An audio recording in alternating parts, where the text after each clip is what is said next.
તમારા દીકરા હોય ને એ પૂછશે હો હતી માતા હતી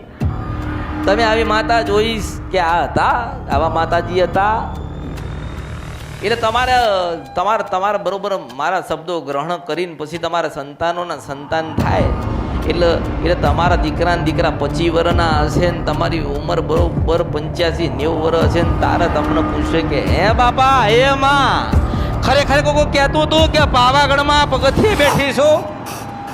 હે બાપા ખરેખર માતા એવું કહેતી હતી કે સિંધવન છપરા નદી ગંધરપિયા મસાણી મેલડી છો હું આ કળિયુગમાં એક જ પ્રથમ મેલડી છું કે આવું બોલે છે કે હું સિંધવન છપરા નદી ગંધરપિયા મેલડી છું કારણ કે આખું મહાણ મેકીને હું અમૃતના ઘરે આવી હતી હું માતા છું